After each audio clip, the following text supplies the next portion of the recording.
अस्सलाम वालेकुम नाजरीन, मैं मोहम्मद असलम हुसैन सियासत की खबरों में आप सबका इस्तकबाल करता हूँ। आज चारशंबे की सुबह 8 बजे से दिल्ली म्यूनसिपल कॉरपोरेशन के वोटों की गिनती शुरू हो चुकी है। बीजेपी और आम आदमी पार्टी के दरमियान सख्त मुकाबला जारी है। बीजेपी 124 और आम आदमी पार्टी 115 सीटों पर आगे चल रही है। सुबह 9:30 बजे के करीब इब्तदाई रुझानात में भारतीय जनता पार्टी को अक्सरियत मिल गई। बीजेपी 126 सीटों पर आगे चल रही है। इसके साथ ही आम आदमी पार्टी 107 सीटों की बढ़तरी के साथ दूसरे नंबर पर मौजूद है। वहीं कांग्रेस सिर्फ 14 सीटों पर आगे है।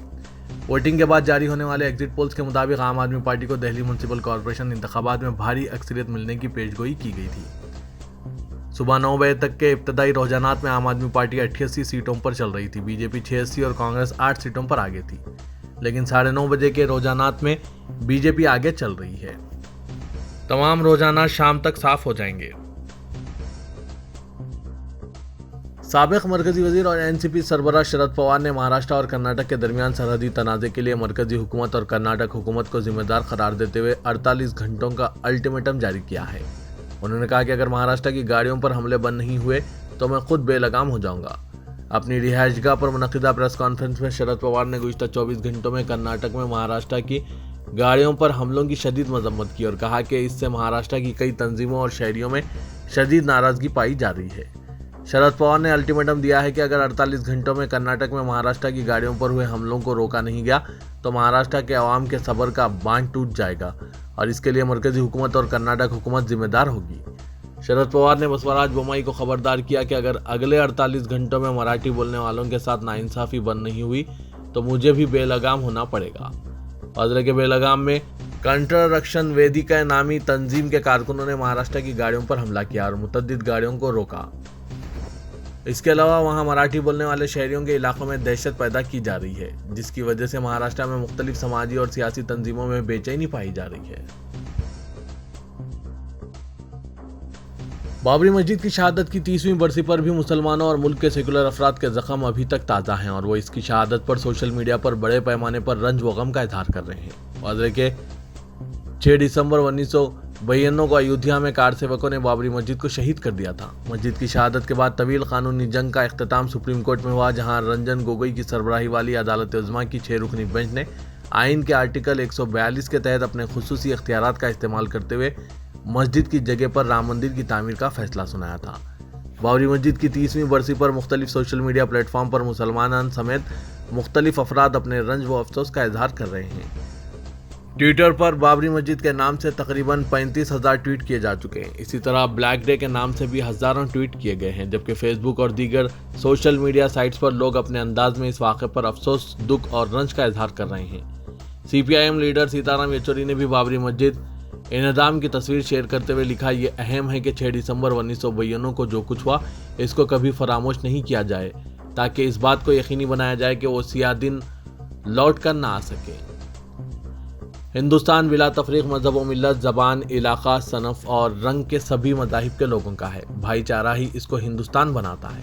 कांग्रेस लीडर अजित राज ने ट्वीट करते हुए लिखा कि आज के दिन बाबरी मस्जिद मुनहदिम की गई क्योंकि आज ही डॉक्टर अम्बेडकर का परिनिर्वाण दिवस है, ताकि लोगों का ध्यान इससे हट जाए और वो आपस में लड़ें। कई लोग ये भी ट्वीट कर रहे हैं कि जिस रोज़ आईन हिंद के मोहम्मद भीमराव अम्बेडकर का इंतकाल हुआ, इसी दिन इस मुल्क के आइन की धज्जियां उड़ाते हुए बाबरी मस्जिद को भी शहीद किया गया।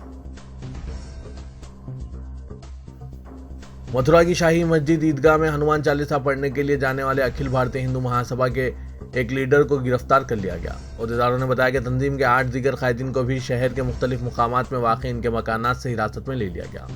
अहदेदारों ने बताया कि एहतियाती इक़दाम के तौर पर हिंदुत्व तंजीमों के 40 कारकुनों को हिरासत में लिया गया। अखिल भारत हिंदू महासभा ने बाबरी मस्जिद की बरसी के मौके पर शाही मस्जिद ईदगाह के अंदर हनुमान चालीसा पढ़ने की अपील की थी। Additional superintendent of police Martande Singh ने बताया कि पुलिस ने अखिल भारत हिंदू महासभा के आगरा इंचार्ज सौरव शर्मा को उस वक्त गिरफ्तार कर लिया जब वो ईदगाह मस्जिद की तरफ जाने की कोशिश कर रहे थे। उन्होंने कहा कि महासभा के सदर राज श्री चौधरी और खाजिन दिनेश शर्मा इन अफराद में शामिल नहीं है जिन्हें इनके घरों तक महदूद किया गया है।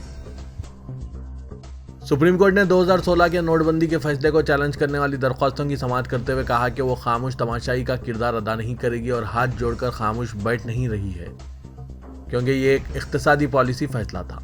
नवंबर 2016 में 500 और 1000 रुपये के आला कदर के हामिल करेंसी नोटों को मनसूख करने मरकजी हुकूमत के फैसले को चैलेंज करने वाली 58 दरख्वास्तों के एक बैच की समाअत कर रही दस्तूरी बेंच में शामिल 5 जजों में से एक जस्टिस बीवी नागरत्ना ने कहा कि महज इसलिए कि ये एक इख्तिसादी फैसला है, इसका मतलब ये नहीं है कि हम हाथ बांध कर बैठ जाएंगे। हम हमेशा इस बात का जायजा ले सकते हैं ये फैसला किस अंदाज में लिया गया था।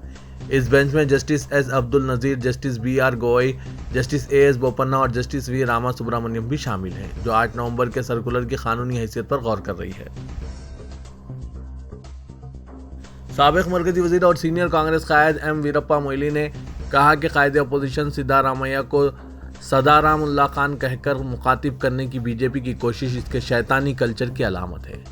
उन्होंने बीजेपी रुकन असेंबली और कौमी सेक्रेटरी CT रवि के बयान पर तनकीद की। वीरप्पा मोइली ने कहा कि यह बिल्कुल वाज़ेह है, इससे बीजेपी के बेहुदा कल्चर का पता चलता है। रवि ने कहा कि सिद्धारामैया को सदारामुल्ला खान का खिताब दिया गया है क्योंकि उन्होंने मैसूरू के हुक्मरान टीपू सुल्तान की तरफदारी की है, जो रवि के बकौल हिंदुओं का मुखालिफ था।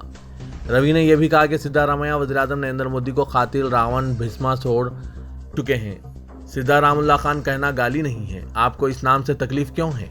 ये टाइटल आपके जज्बात व एहसासात के लिए मौजू है। वीरप्पा मोइली ने कहा कि बरसर इख्तिदार बीजेपी आने वाले असेंबली इंतखाबात से घबराई हुई है, इसीलिए वो ऐसी बातें कर रही है। सिद्धारामैया को सदारामुल्ला खान कहने पर रियासत में तनाज़ा पैदा हो गया है। इनके इस बयान ने फिरकाराना रुख इख्तियार कर लिया है। बाबरी मस्जिद की यौम शहादत के मौके पर जहां पूरे मुल्क में मुसलमानों की जानिब से यौम सियाह मनाया जाता है, वहीं रियासत महाराष्ट्र के नांदेड़ शहर के मुसलमानों की जानिब से भी यौम सियाह मनाया गया।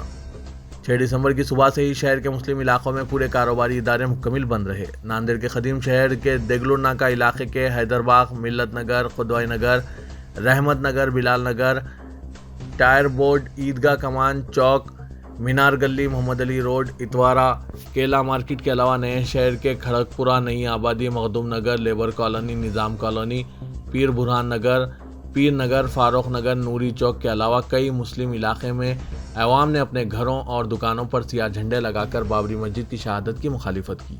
बंद की वजह से शहर के कई इलाके सुनसान नजर आ रहे थे। पुलिस की जानिब से जगह जगह बंदोबस्त तैनात किया गया था।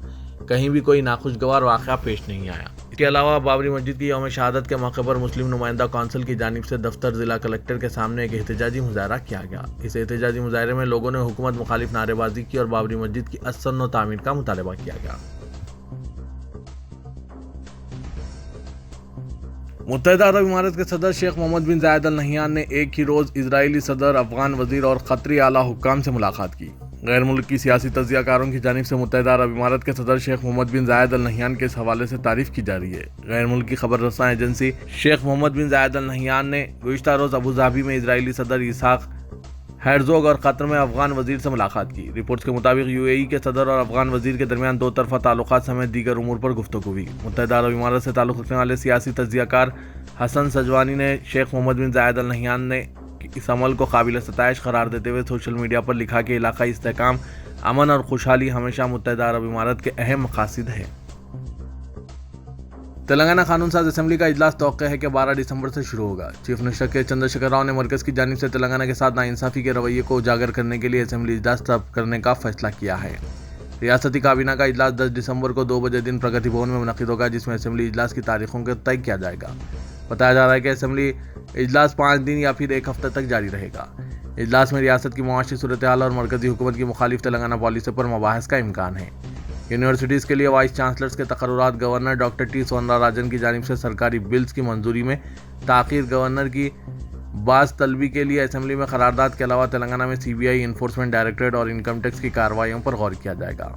चीफ मिनिस्टर के दफ्तर के मुताबिक काबीना के इजलास में धान की खरीदी, रैतू बंधु फंड्स की इजराई, कमज़ोर तबक़ात के लिए मकानात की तामीर, दलित बंधु स्कीम और अराज़ी रखने वाले गरीब ख़ानदानों को मकान की तामीर के लिए इमदाद से मुतालिक स्कीम पर गौर होगा। CBI के अहदेदारों ने TRS की MLC के कविता के मकतूब पर जवाब देते हुए 11 दिसंबर को सुबह 11 बजे इनका बयान कलमबंद करने से इत्तेफाक किया है। दिल्ली शराब स्कैम में CBI के अहदेदारों ने कविता को नोटिस जारी करते हुए 6 दिसंबर को इनसे पूछ करने के लिए पहुंचने की इत्तला दी थी। चीफ मिनिस्टर और माहिरीन कानून से मुसलसिल तीसरे दिन मुशावरत के बाद कविता ने इनके खिलाफ की गई शिकायत कॉपी और FIR रवाना करने की CBI को मकतूब रवाना किया। CBI ने कविता को इत्तला दी थी वेबसाइट का जायजा लेने के बाद कविता सीबीआई को मकतूब रवाना करते हुए कहा कि एफआईआर कॉपी में इनका नाम नहीं है, फिर भी वो सीबीआई से ताउन करने तैयार हैं। दिन में कविता ने सीबीआई को ईमेल रवाना करते हुए ये बात बताई थी। ताहम कल रात देर गए तक सीबीआई ओहदेदारों ने कविता के ईमेल पर कोई रद्दमल जाहिर नहीं किया था, जिससे टीआरएस हलकों में तजस्सुस पैदा हो गया था। ताहम आज सीबीआई के ओहदेदारों ने कविता के ईमेल पर रद्दमल का इजहार करते हुए 11 दिसंबर को पूछताछ के लिए पहुंचने की इत्तला दी है।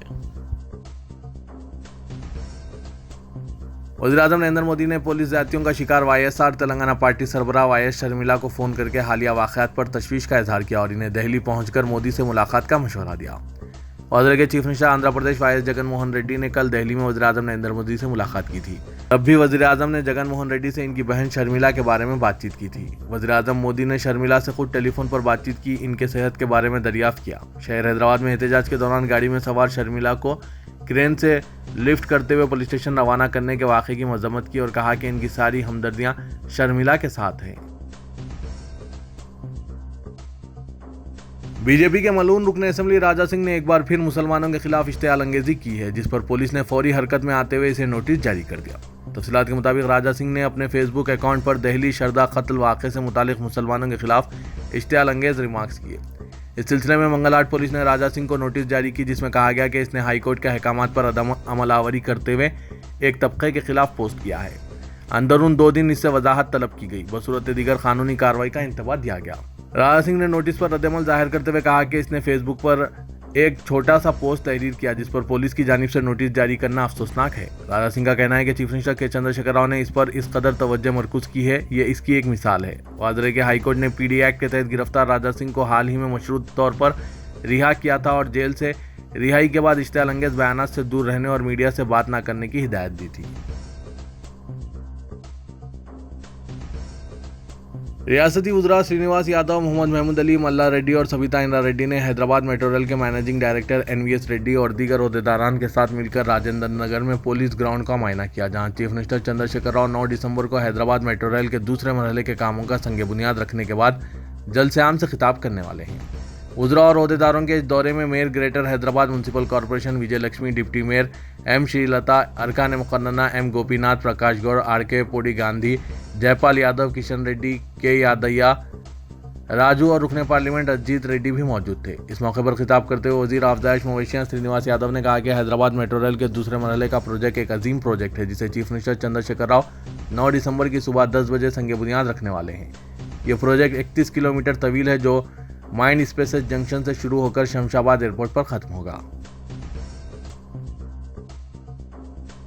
मरकजी हुकूमत ने चीफ मिनिस्टर तेलंगाना के चंद्रशेखर राव की दुख्तर के कविता के बाद अब साबिक चीफ मिनिस्टर आंध्र प्रदेश चंद्राबाबू नायडू के फर्जन एन लोकेश को निशाना बनाने का फैसला कर लिया है। बीजेपी की जानिब से आंध्र प्रदेश में तेलुगु देशम को कमजोर करने की कोशिशों का आगाज किया जा चुका है। Andhra Pradesh skill development corporation में 2014 था 2019 हुई धांधलियों पर इन्फोर्समेंट डायरेक्टरेट की जानिब से 26 अफराद को नोटिस जारी की गई है, जो कि चंद्राबाबू नायडू के करीबी तस्वुर किए जाते हैं।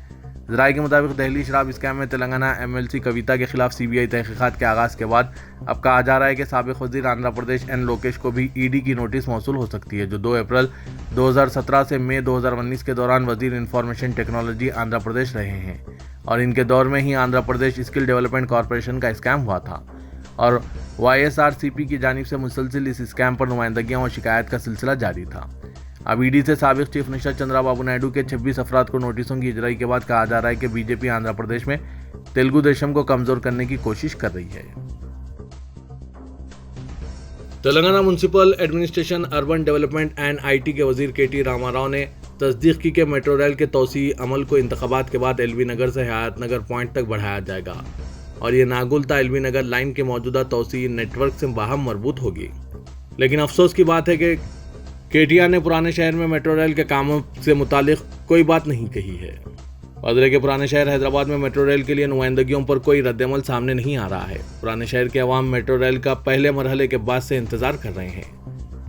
पुराने शहर के अवामी नुमाइंदे और हुकूमत की जानिब से मेट्रो रेल के कामों से मुतालिक कोई तफसीलात सामने नहीं लाई जा रही है, क्योंकि पुराने शहर में एक मनसूबाबंद साजिश के तहत मेट्रो रेल को रोका जा रहा है। तेलंगाना के वजीर केटीआर ने शहर के एलबी नगर हल्के के हुदूद में मुख्तलिफ तरक्याती और फलाही प्रोग्रामों में हिस्सा लेते हुए मेट्रो रेल के तोसी अमल को इंतखाबात के बाद एलबी नगर से हयात नगर तक बढ़ाने के बारे में बात की है।